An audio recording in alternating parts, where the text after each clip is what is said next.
स्वागत है आप सभी लोगों का गणित विषय को बिल्कुल बेसिक से पढ़ने के लिए। पिछले लेक्चर में हम लोगों ने चाल, समय और दूरी क्या औसत चाल से संबंधित कुछ महत्वपूर्ण प्रश्नों पर चर्चा किया था। पिछला लेक्चर हमारा टाइम, डिस्टेंस और स्पीड का 9वां लेक्चर था और आज हमारा चाल, समय और दूरी यानी टाइम, स्पीड और डिस्टेंस का टोटल 10वां लेक्चर है। इस लेक्चर में हम लोग कुछ महत्वपूर्ण प्रश्न सॉल्व करेंगे जिसको शॉर्ट ट्रिक के माध्यम से लगाने की कोशिश करेंगे, यानी कि बेसिक मेथड भी लगाएंगे। इसके अलावा अगर रेशियो मेथड से प्रश्न सॉल्व होता है तो उस मेथड से भी सॉल्व करेंगे और साथ साथ आपको मौखिक तरीका भी बताया जाएगा। इस प्रकार मौखिक तरीके से यानी कि शॉर्ट ट्रिक का उपयोग करके आप प्रश्नों का आंसर निकाल सकते हैं। ध्यान रखिएगा, हम लोग जो अपनी मैथ की सीरीज लगा रहे हैं यानी मैथ को सारे चैप्टर जो खत्म कर रहे हैं वो बेसिक से पढ़ रहे हैं। बेसिक से पढ़ने का फायदा होता है कि हमें सारे लॉजिक क्लियर हो जाते हैं, सारे कॉन्सेप्ट में याद हो जाते हैं और ऐसा करने से अगर आप लॉजिक और कॉन्सेप्ट सीख जाते हैं तो उसी से आपकी ट्रिक बन जाती है। क्लियर? तो अभी आप एक चीज का थोड़ा सा अपने ऊपर ध्यान रखिएगा कि आप लोग जीएस भी पढ़ते होंगे तो जीएस रटने का विषय होता है, उसमें कुछ समझना नहीं होता है। जो भी आपके डाटा है उसको आप रट लीजिए, लेकिन मैथ आपको रटना नहीं बल्कि सीखने का विषय होता है। ठीक है, तो मैथ में आपको सीखना है। ठीक है, मैथ में आपको सीखना है, रटना तो बिल्कुल भी नहीं है। तो ये सीरीज इसीलिए आप लोगों के लिए चलाई जा रही है कि मैथ को आप सीखिए कि किस लॉजिक से कौन सा प्रश्न सॉल्व होगा, किस कॉन्सेप्ट को कहाँ पर हम लोग अप्लाई करेंगे, अप्लाई करके उसका क्या हमें आउटपुट प्राप्त होगा। तो ये सारी चीज़ें आपको सीखना है और सीखने में जल्दबाजी नहीं करना है। आप ये अपना लक्ष्य मत बनाइए कि इसका हमारे सामने ये प्रश्न आ चुका है, इसका हमें आंसर निकालना है।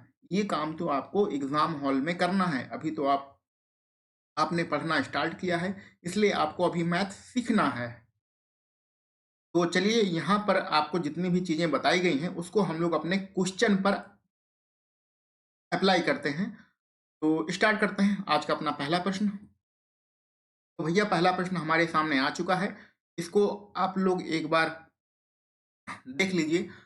प्रश्न में लिखा गया है, यदि कोई व्यक्ति 40 किलोमीटर प्रति घंटे की गति से चलता है तो पहले उसकी स्पीड 40 किलोमीटर प्रति घंटा है, तो कुछ दूरी वह 6 घंटे में तय करता है। ठीक है, यदि उसे वही दूरी 4 घंटे में पूरी करनी हो तो उसकी गति कितनी होनी चाहिए। पहला हमारा समय 6 है, बाद में हमारा समय 4 है, यानी पहले हमारी स्पीड कितनी हो जाएगी, 4 हो जाएगी, बाद में स्पीड हमारी 6 हो जाएगी। तो 6 से कटने वाली कौन सी संख्या है, 6 से आपकी कैंसिल हो, 6 से आपकी कैंसिल आउट होने वाली संख्या सिर्फ ऑप्शन नंबर 2 है। इस प्रकार ऑप्शन नंबर 2 आपका बिल्कुल सही रहेगा। ये तो हमने मौखिक प्रश्न लगाया है, तो कैसे सॉल्व किया है उसको समझने के लिए सबसे पहले आप इसको कुछ बेसिक तरीका है प्रश्न को सॉल्व करने का, उसको सीख लीजिए। ठीक है, इस प्रश्न का आंसर आ चुका है 60 किलोमीटर प्रति घंटा, लेकिन ये आंसर कैसे आएगा इसके लिए थोड़ी देर रुके रहिए। पहले हम लोग बेसिक मेथड पढ़ लेते हैं, उसके बाद ये वाला मौखिक मेथड आपको बताया जाएगा। तो जैसे आपको पता है चाल, समय और दूरी वाले चैप्टर में एक ही फार्मूला होता है, d बराबर s इंटू टी का फार्मूला होता है। यहाँ पर दो परिस्थितियाँ दी गई हैं। पहले उसकी स्पीड 40 किलोमीटर प्रति घंटा था, बाद में उसकी स्पीड हमें निकालना है। पहले उसके समय 6 घंटे लग रहा था, बाद वाला समय 4 घंटे है और हमें बाद वाली स्पीड ही निकालना है। यहाँ पर साफ साफ लिखा है पहले वह कुछ दूरी चलता है, बाद में वह वही दूरी चलेगा, यानी कि दोनों कंडीशन में दूरियां बराबर है। तो पहले कंडीशन में अगर आपकी दूरी को d मान लें तो हमारी स्पीड s1 और t1 हो जाएगी। दूसरी कंडीशन में अगर हम लोग दूरी को d ही माने क्योंकि दूरी तो आपकी बराबर है, तो स्पीड आपका s2 और t2 हो जाएगा। d बराबर s इंटू टी के फार्मूले से, दूरी बराबर चाल गुणे समय के फार्मूले से। यहाँ से आपका फार्मूला बन गया S1 T1 बराबर S2 T2। तो यहाँ पर हम लोग अपनी सारी वैल्यू पुट कर देंगे, हमारा आंसर आ जाएगा। बहुत ही आसान सा क्वेश्चन है। S1 यानी पहली स्पीड आपकी दिया गया है 40, पहला समय कितना दिया गया है 6 घंटे दिया गया है। दूसरी स्पीड आपको निकालनी है, उसको मान लीजिए x, और दूसरा समय कितना दिया गया है 4 घंटे दिया गया है। 4 से ये 40 कैंसिल आउट हो जाएगा 10 बार, तो 10 का 6 में गुणा होगा तो x बराबर आ जाएगा 60 किलोमीटर प्रति घंटे। ये आपका आंसर आ जाएगा। तो 60 किलोमीटर प्रति घंटे, ये दूसरा वाला विकल्प आपका बिल्कुल सही रहेगा।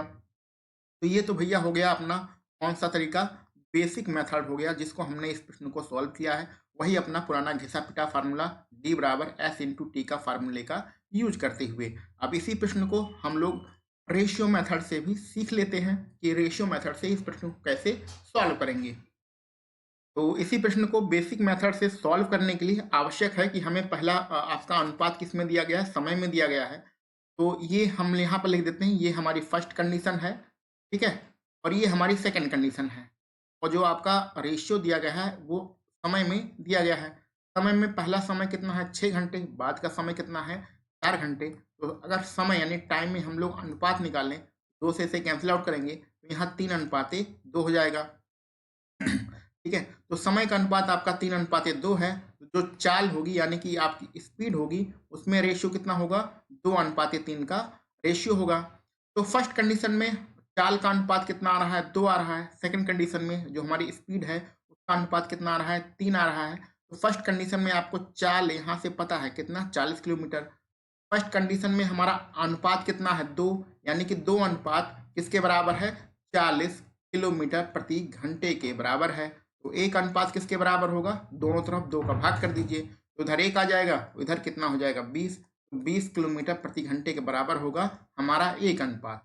तो अगर 1 अनुपात 20 किलोमीटर प्रति घंटे के बराबर है तो सेकंड कंडीशन में अनुपात कितना है, 3 है। तो 3 अनुपात की आपको वैल्यू निकालना है, इसी में 3 का गुणा कर दीजिए, इधर 3 आ जाएगा, इधर कितना हो जाएगा 60। तो 60 किलोमीटर प्रति घंटे आपका आंसर हो जाएगा। तो ये आपका दूसरा वाला विकल्प बिल्कुल सही रहेगा, क्योंकि सेकंड कंडीशन में आपका अनुपात कितना है, स्पीड का 3 है, और 3 अनुपात की वैल्यू कितनी होती है, 60 किलोमीटर प्रति घंटे होती है। तो ये तो हमारा भैया रेशियो मेथड था। अब ये इसी चीज को जो आपने यहाँ पर सॉल्व किया है, इसी चीज को हम लोगों ने मौखिक अपने मन में करके इसका आंसर मौखिक बताया था। स्टार्टिंग में कैसे बताया था थोड़ा सा कॉमन सेंस लगाइए, अपने दिमाग का इस्तेमाल करिए और कॉमन सेंस लगाइए कि दूरियां तो हमारी बराबर हैं। तो पहली कंडीशन में अगर उसकी 6 घंटा है तो दूसरी कंडीशन में आपका जो है 4 घंटा है। तो स्पीड जस्ट अपोजिट होगा, यानी कि पहली कंडीशन में जो स्पीड का अनुपात होगा वो 4 होगा और दूसरी कंडीशन में 6 होगा। चलिए इसको लिख देते हैं, इसको हम लोग लिख भी देते हैं कि पहली कंडीशन में जो समय है, ठीक है, समय कितना है 4 और 6 में है, अनुपात मत लगाइए। तो आपकी चाल कितनी होगी, चाल जस्ट अपोजिट होगा, सॉरी उल्टा तो लिख दिया है, तो यहाँ आंसर कहाँ से आएगा, उल्टा ही तो लिख दिया है, तो आंसर कहाँ से आएगा। ठीक है, चलिए इसको मिटा देते हैं, इसको मिटा ही देते हैं, फिर लिखते हैं। तो हमने अब यहाँ पर हमें समझना है कि बिना कुछ सॉल्व किए हम लोगों ने कैसे आंसर आपका निकाला था। तो यहाँ पर आप पहली कंडीशन में देखिए, जो मौखिक बता रहे हैं उसको थोड़ा सा लिख भी देते हैं कि पहली कंडीशन में 6 है, दूसरी कंडीशन में आपका कितना है 4 है। ठीक है, अनुपात नहीं निकालना है। तो आपकी जो चाल होगी वो क्या होगी, पहली कंडीशन में 4 होगी, दूसरी कंडीशन में 6 होगी। तो दूसरी कंडीशन का जो अनुपात आएगा यानी कि जो वैल्यू आएगी वो हमारी 6 आएगी। इसी 6 पर ध्यान दीजिए, क्लियर। अब आप विकल्प पर ध्यान दीजिए, विकल्प में ऐसी कौन सा ऑप्शन है जो 6 से कट सकता है। ये सिर्फ दूसरा वाला विकल्प है जो 6 से कैंसिल आउट हो रहा है। इस प्रकार ये दूसरा विकल्प आपका आंसर होगा। तो जो स्टार्टिंग में जो मौखिक आपको बताया गया था वो यही बताया गया था कि हमारा सिर्फ यही विकल्प सही हो सकता है जो इस 6 से कैंसिल हो सके। 6 से सिर्फ 50, 60, 80 और 70 में ये 60 कैंसिल आउट होता है। तो इस प्रकार आपका ऑप्शन नंबर दूसरा बिल्कुल सही रहेगा। तो ये इस प्रश्न का मौखिक तरीका था प्रश्न को सॉल्व करने का। चलिए आगे बढ़ते हैं अपने अगले प्रश्न पर। अभी इस प्रश्न को ध्यान से पढ़िए। यदि मैं अपनी सामान्य गति से 7/6 की गति से चलता हूं तो अपने दफ्तर जो है 15 मिनट जल्दी पहुंच जाता हूं। सामान्य गति उनकी कितनी है भैया, सामान्य गति 6 है। अभी कितना चल रहे हैं, 7 की स्पीड से चल रहे हैं। मैं अपने दफ्तर पहुंचने में सामान्यतः यानी सामान्य कितना समय लेता हूं, तो सामान्य गति 6 है तो सामान्य समय 7 होगा। 7 से कटने वाली कौन सी संख्या है, तो ऐसी कौन सा ऑप्शन है जो 7 से कैंसिल आउट हो जाएगा, तो 7 से कैंसिल आउट सिर्फ ऑप्शन नंबर 4 हो रहा है। इस प्रकार ये चौथा विकल्प आपका बिल्कुल सही है। आपको क्या करना है, अगर मौखिक प्रश्न को सॉल्व करना है तो इसमें 7 से कौन सी गिनती कैंसिल आउट हो जाएगी, सिर्फ वही ढूंढना है। तो 60, 75, 90 और 105 में सिर्फ 7 से कटने वाली गिनती 107 है। इस प्रकार ऑप्शन नंबर 4 आपका बिल्कुल सही रहेगा। ये तो मौखिक तरीका हो गया। इसको कैसे निकाला है अभी हम इस पे चर्चा करते हैं। पहले आप इस प्रश्न का रेशियो मेथड से आप जो है इसका सोल्यूशन देख लीजिए। तो हमने गति की बात हो रही है, तो पहले एक सामान्य गति है, ठीक है, और दूसरी एक वर्तमान गति है, और चर्चा किस पे है? गति पर है, यानी कि स्पीड पर है, ठीक है। अब इस प्रश्न का क्या मतलब होता है ये आपको पता होना चाहिए। बहुत बार आपको समझाया जा चुका है कि मैं अपनी सामान्य गति से 7/6 की गति से चलता हूँ, तो जिस स्पीड से वो चल रहा होता है वो वैल्यू ऊपर वाली होती है। तो यानी कि वर्तमान वैल्यू हमारी ऊपर वाली है, जिससे तुलना की जाती है, यानी सामान्य गति से तुलना करते हैं, जिससे तुलना करते हैं वो नीचे होती है। तो सामान्य स्पीड उसकी 6 है। तो 7/6 का मतलब होता है जिससे तुलना कर रहे हैं वो 6 होगा, नीचे वाली वैल्यू होती है।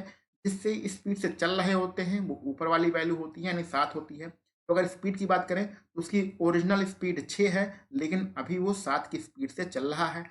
ऐसी कंडीशन में टाइम में क्या रिलेशन होगा? टाइम का जो रिलेशन होगा वो 7/6 होगा, यानी कि वर्तमान में वो 6 के अनुपात में समय लेगा, और पहले वो कितना समय लेता था? 7 के अनुपात में लेता था। आपको सामान्यतः कितना समय लगेगा ये निकालना है। तो सामान्य समय यानी कि पहली वाली कंडीशन का समय निकालना है। देखिए, अनुपात में पहले 7 था समय, फिर 6 हो गया, तो अनुपात में समय कितना हो रहा है? कम, 1 कम हो रहा है। लेकिन यहाँ पर ओरिजिनल में कितना समय कम हो रहा है? 15 मिनट जल्दी। तो 15 मिनट जल्दी का मतलब 15 मिनट समय कम होना होता है। तो ओरिजिनल में आपका समय 15 मिनट कम हो रहा है। अरे जल्दी का मतलब तो भैया यही होता है ना कि जैसे 10 बजे आपको ऑफिस जाना है, आप 15 मिनट जल्दी पहुंच गए, यानी 9:45 पर आप ऑफिस पहुंच गए हैं। तो ऐसी कंडीशन में आप जल्दी ही तो हो गया। तो 15 मिनट जल्दी का मतलब 15 मिनट पहले, क्लियर, यानी कि समय का कम होना। तो 1:15 मिनट के बराबर है। हमें सामान्य समय निकालना है, यानी फर्स्ट कंडीशन का समय निकालना है। तो 1:15 मिनट, तो 7 अनुपात किसके बराबर होगा? 15 में 7 का मल्टीप्लाई कर दीजिए, आपका आंसर आ जाएगा 105 मिनट, आपका आंसर आ जाएगा। ये चौथा विकल्प आपका बिल्कुल सही रहेगा। तो ये तो प्रश्न को सॉल्व करने वाला मेथड हो गया। ये क्लियर है? कोई इसमें डाउट तो नहीं होना चाहिए आपको, ठीक है। अब हमने प्रश्न को कैसे सॉल्व किया था इसको आप समझ लीजिए। 7/6 मौखिक कैसे सॉल्व किया था? तो 7, ये इस अभी क्या लिख रहे हैं? 4 लिख रहे हैं, ठीक है, ठीक है। यहाँ पर जो 7/6 आपके प्रश्न में लिखा गया है, तो ये 6 क्या है? सामान्य है, ठीक है, और 7 क्या है? वर्तमान है। ये चाल की बात हो रही, स्पीड की, ठीक है। अब समय की बात करते हैं, तो सामान्य समय कितना हो जाएगा? सामान्य समय सामान्य समय ये हमारी चाल का अनुपात दिया गया है, क्लियर। तो सामान्य चाल कितनी है? 6। वर्तमान चाल कितनी है? 7। तो सामान्य समय निकालेंगे तो इसका जस्ट अपोजिट हो जाएगा, 7 नीचे चला जाएगा, 6 ऊपर चला जाएगा। तो ये इसका अनुपात कितना रहेगा? 7। तो कहने का मतलब सामान्य समय तो हमें निकालना था प्रश्न में, सामान्य समय का अनुपात कितना है? 7। तो इस पूरे विकल्प में ऐसा कोई ऑप्शन हमारा सही होगा जो 7 से पूरी तरीके से कैंसिल आउट हो जाए, यानी पूरी तरीके से कट जाए। तो ये जो चौथा विकल्प है यही आपका पूरी तरीके से कैंसिल आउट हो रहा है। इस प्रकार ये चौथा विकल्प आपका बिल्कुल सही होगा। तो इस तरीके से हमने इस प्रश्न का मौखिक आंसर बताया था। अगर ये प्रश्न आपको परीक्षा में मिल जाए तो मौखिक ही सॉल्व करना है भैया, ये सारे तरीके आपको अप्लाई नहीं करना है, क्लियर। तो उम्मीद है सारी चीज़ें क्लियर हो रही होंगी।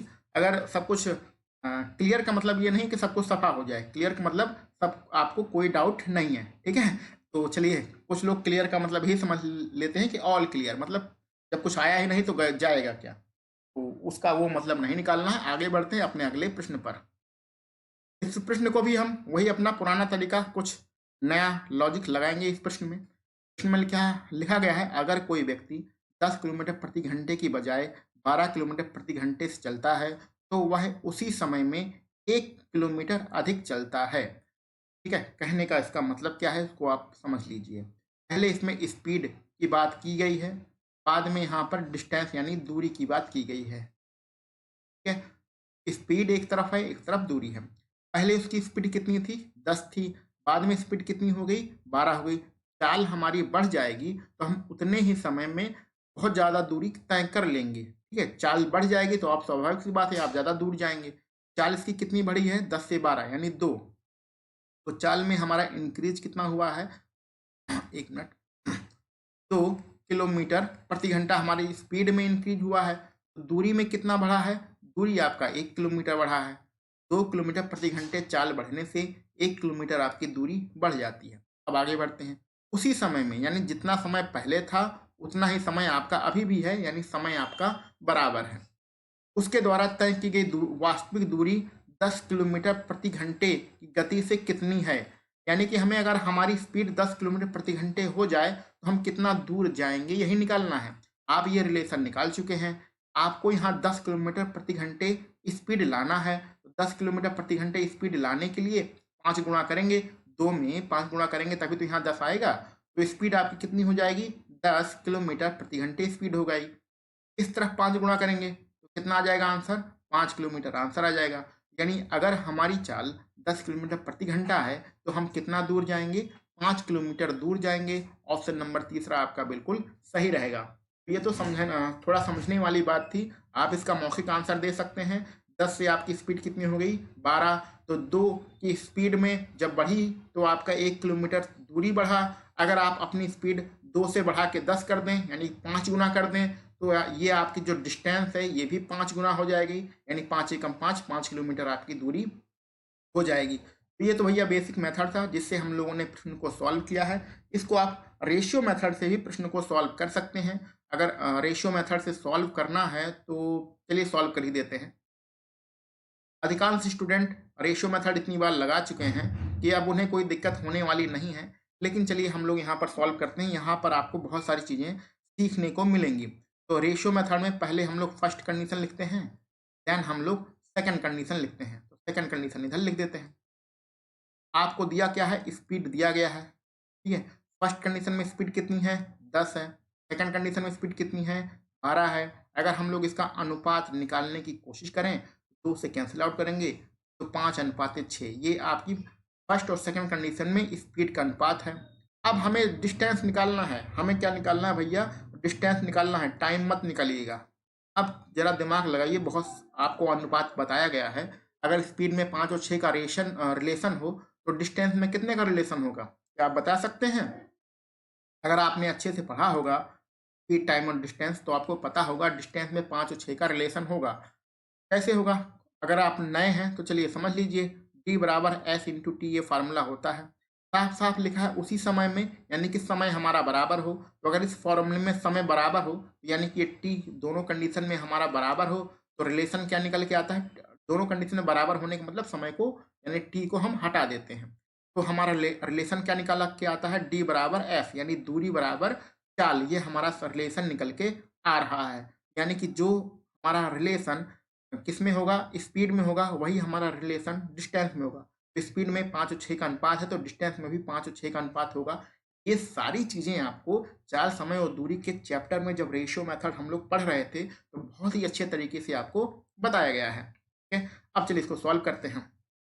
पहले हमारे डिस्टेंस 5 है, बाद में डिस्टेंस कितनी है? 6 है। तो अनुपात में कितना बढ़ रहा है भैया? अनुपात में 1 बढ़ रहा है। लेकिन वास्तविक में भी 1 किलोमीटर हमारी वृद्धि हो रही है। प्रश्न में ये साफ साफ लिखा है, देखिए यहाँ पर।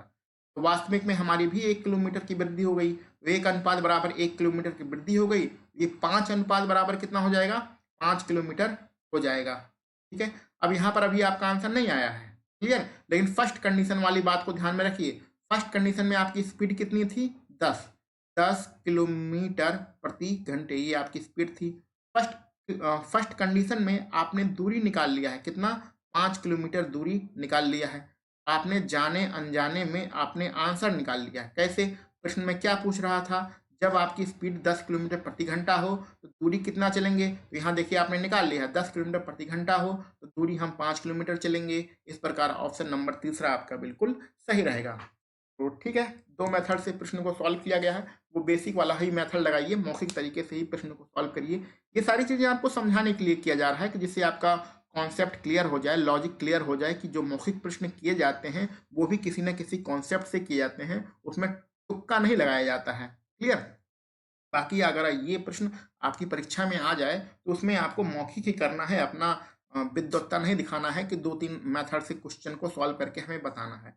2-3 मेथड आपको प्रश्नों के इसलिए बताए जाते हैं कि आपके सारे कॉन्सेप्ट क्लियर होते रहें, किस प्रकार के प्रश्न में हम लोग कौन-सा मेथड लगा सकते हैं। उसके बाद जो भी आपको तरीका लगे, अच्छा लगे, उस तरीके से आप क्वेश्चन को सॉल्व करिए। किसी को रेशियो मेथड अच्छा लगता है, किसी को बेसिक मेथड अच्छा लगता है, तो जो भी आपको अच्छा लगे, उस तरीके से प्रश्नों को सॉल्व किया कीजिए। चलिए आगे बढ़ते हैं अपने अगले प्रश्न पर।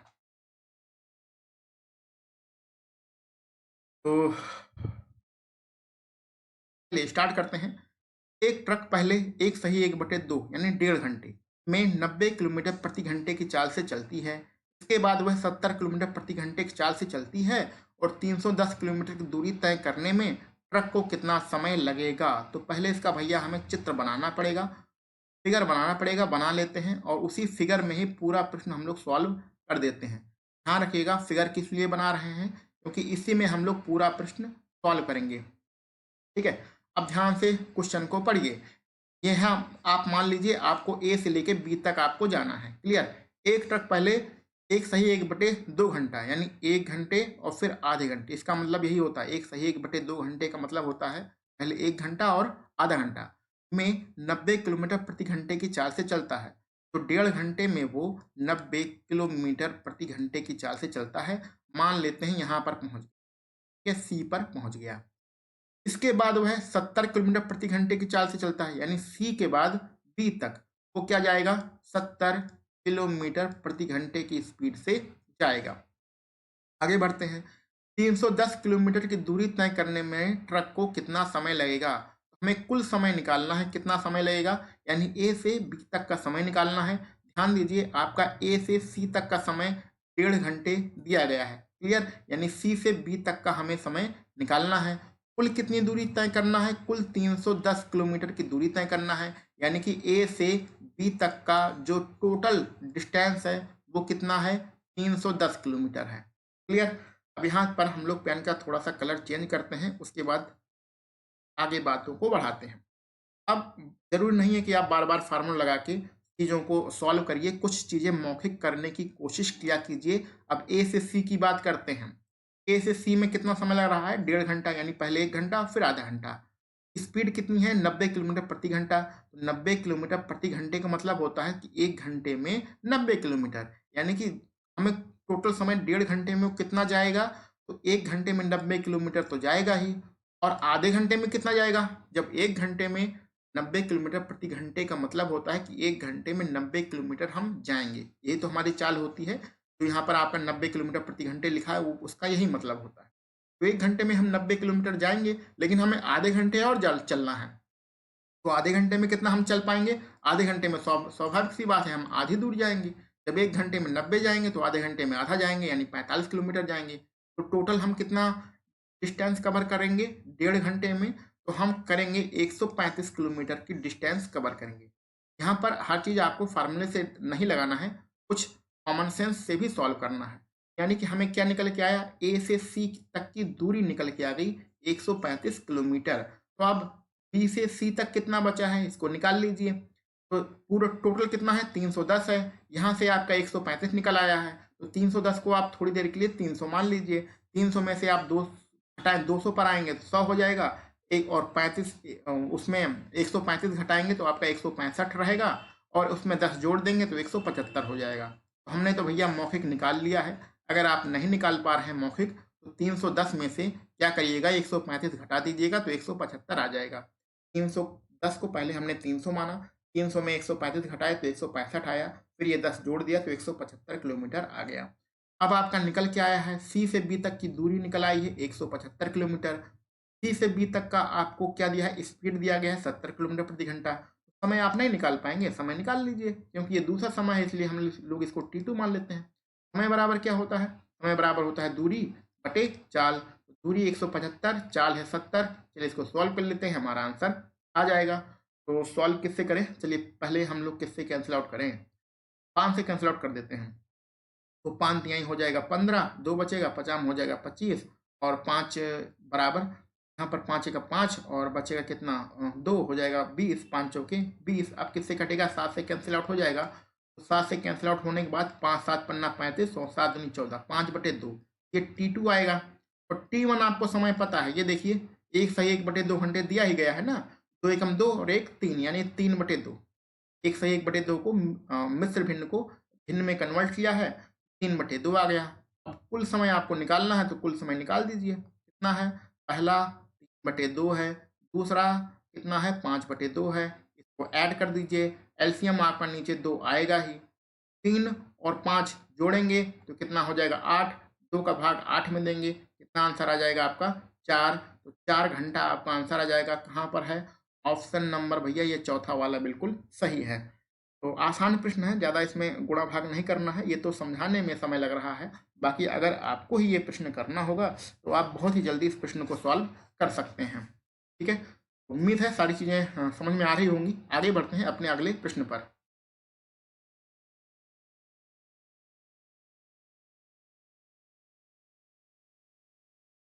तो अगला प्रश्न हमारा आ चुका है, इसको आप लोग एक बार देख लीजिए, के बाद हम लोग स्टार्ट करते हैं। एक बैलगाड़ी को 120 किलोमीटर की दूरी 15 घंटे में तय करनी है। तो कहने का ये मतलब हो गया कि इसका भी हमें ग्राफ बनाना है। ग्राफ क्या बनाना है? एक चित्र बनाना है और चित्र के ही माध्यम से इस पूरे प्रश्न को सॉल्व करना है। हम मान लेते हैं कि हमें ए से लेकर बी तक जाना है। टोटल कितनी दूरी है? 120 किलोमीटर की ये टोटल दूरी है। और यानी कि आपका ए से लेकर बी तक कितना है? 120 किलोमीटर है। और टोटल समय कितना लग रहा है? समय आपका 15 घंटा लगेगा। कुल आपका दे दिया गया है। ठीक है, यानी ए से बी जाएंगे तो 15 घंटे का समय लगेगा और 120 किलोमीटर दूर है। अब आगे बढ़ते हैं। यदि वह आधी दूरी, तो आधी का मतलब होता है यहाँ पर आप आधा बिंदु मान लीजिए, इसको सी मान लीजिए। आधी दूरी का मतलब टोटल आपका 120 था, ये कितना हो जाएगा? ये 60 किलोमीटर हो जाएगा। और ये भी आपका कितना हो जाएगा? ये भी आपका 60 किलोमीटर हो जाएगा। ठीक है, आधी दूरी वह 3/5 समय में पूरा करता है। इसका क्या मतलब होता है? आधी दूरी वो 3/5 समय में पूरा करता है। तो किसका 3/5? टोटल समय का 3/5। तो टोटल समय कितना है? 15 घंटा है। यानी कुल समय के 3/5 समय में वो आधी दूरी तय करता है। तो कितना समय लगेगा? तो 3 बटे टोटल समय के यानी 15 घंटे के 3/5 समय में वो अपनी आधी दूरी तय करता है। इसका यही मतलब होता है। तो 5 से अगर कैंसिल आउट करेंगे, 5 से 15, तो कुल मिला के कितना हो जाएगा? 9 घंटा हो जाएगा। आधी दूरी वो 9 घंटे में तय करता है। ठीक है, आपने ए से सी निकाल लिया। ए से सी जाने में कितना समय लगेगा? आधा मतलब 9 घंटे का समय लगेगा आधी दूरी को। आगे बढ़ते हैं। शेष यात्रा शेष समय में पूरा करने के लिए, शेष यात्रा यानी आगे का 60 किलोमीटर, शेष समय का मतलब टोटल हमारे पास 15 घंटे थे, 9 घंटे तो हमारे बीत चुके हैं। बचा कितना हमारे पास है? बचा भैया हमारे पास 6 घंटा है।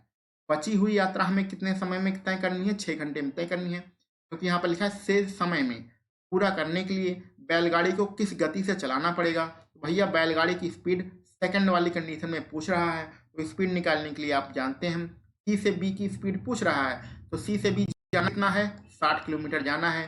कितने समय में जाना है? 6 घंटे में जाना है। तो स्पीड बराबर आपका होता है दूरी बटे समय। तो वही आपने लगा दिया है। आपका आंसर कितना आ जाएगा? आपका आंसर 10 किलोमीटर प्रति घंटा आपकी स्पीड हो जाएगी। तो 10 किलोमीटर प्रति घंटा कहाँ पर है भैया?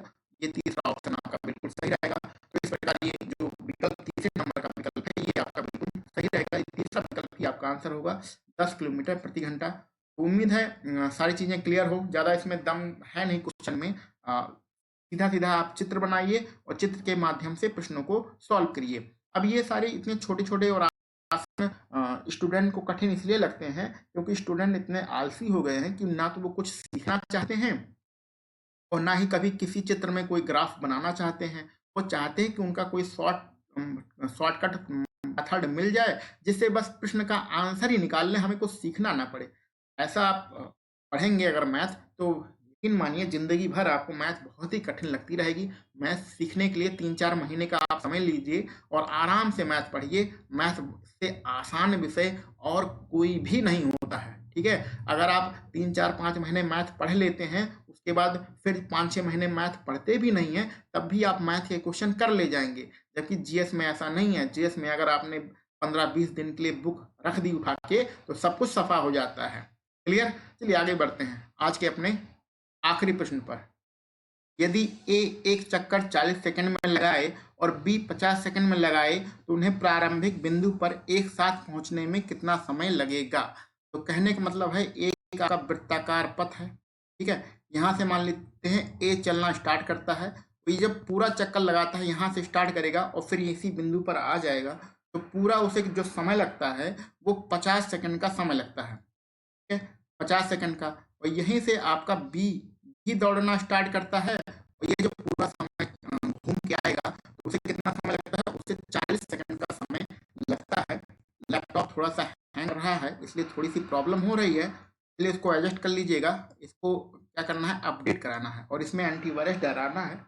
तो दिक्कतें बहुत सारी हैं, चलिए कोई बात नहीं, आगे बढ़ते हैं।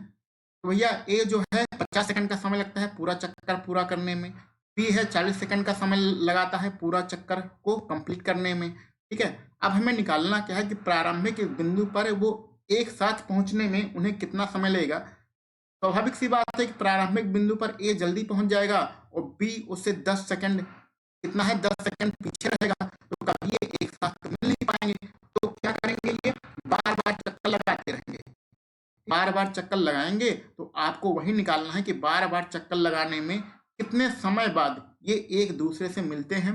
अब यहाँ से आप तुलना करिए, आपने घड़ी वाले प्रश्न पढ़े हैं कि दो घड़ियां एक सेकंड पे और 30 सेकंड के अंतराल पे बजती हैं, बताइए वो कब कितने समय बाद एक साथ बजेंगी। इसी प्रश्न से इसको तुलना करके लगा दीजिए, ये एक साथ कब मिलेंगे, यानी कि 50 सेकंड और 40 सेकंड का आपको क्या लेना है, सिर्फ एलसीएम लेना है। देखिए कुछ यहाँ पर स्टार्टिंग में गलत बता दिया गया है, अच्छा गलत नहीं है, सही है। ए के 40 सेकंड है और बी के 50 सेकंड है, ठीक है। तो यहाँ पर स्टार्टिंग में आपको गलत बताया गया था कि बी के 50 सेकंड है, ए के कितना है 40 है, कुछ भी आपको बताया जाए उससे मतलब नहीं है। चलिए जो भी गलतियां होंगी उसको छोड़िए, आपको सिर्फ करना क्या है कि आपको एलसीएम लेना है। आपको सिर्फ 50 और 40 का एलसीएम लेना है और 50 और 40 का एलसीएम हमारा आता है 200। तो इस प्रकार हमारा 200 बिल्कुल आंसर सही रहेगा। तो कोई दिक्कत की बात नहीं है, सिर्फ ये प्रश्न ही इतना लंबा चौड़ा लिखा है, आपको पढ़ के ही इसका मौखिक आंसर बता सकते हैं कि 40 और 50 का एलसीएम कितना होता है। 40-50 का एलसीएम आपका 200 होता है।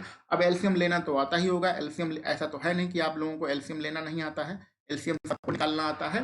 तो आप 40-50 का एलसीएम 200 निकाल देंगे तो 200 सेकंड इसका आंसर आ जाएगा। इस प्रश्न में ऐसा नहीं लगाना कि बहुत लंबा चौड़ा कोई मेथड लगाना था, सिंपल सा मेथड था, उस तरीके से आप प्रश्न को समझ सकते हैं, उसको सॉल्व भी कर सकते हैं।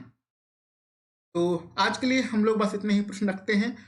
अगले वाले जो हमारी वीडियो बनेगी वो चाल समय और दूरी की वीडियो रहेगी, जिसमें हम लोग वृत्तीय गति से संबंधित प्रश्नों को सॉल्व करेंगे। यानी कि ये अभी आपका जो ये वाला आपने प्रश्न किया है वृत्तीय गति का ही संबंधित प्रश्न था, लेकिन इसमें तो कुछ करना नहीं था, सिर्फ एलसीएम निकालने से ही आपका आंसर आ जाता है। लेकिन वृत्तीय गति में और भी बहुत कुछ खतरनाक प्रश्न होते हैं, उसको हम लोग अपने अगले लेक्चर में सॉल्व करेंगे। अगर वीडियो अच्छी लग रही हो तो आप चैनल को सब्सक्राइब कर लीजिए, इसे अपने दोस्तों में भी शेयर कर दीजिए और द मास्टर प्रकाश क्लासेस इस यूट्यूब चैनल के साथ आप लगातार बने रहिए। चलिए मिलते हैं हम सभी लोग अपने अगले लेक्चर में। आप सभी लोगों को वीडियो देखने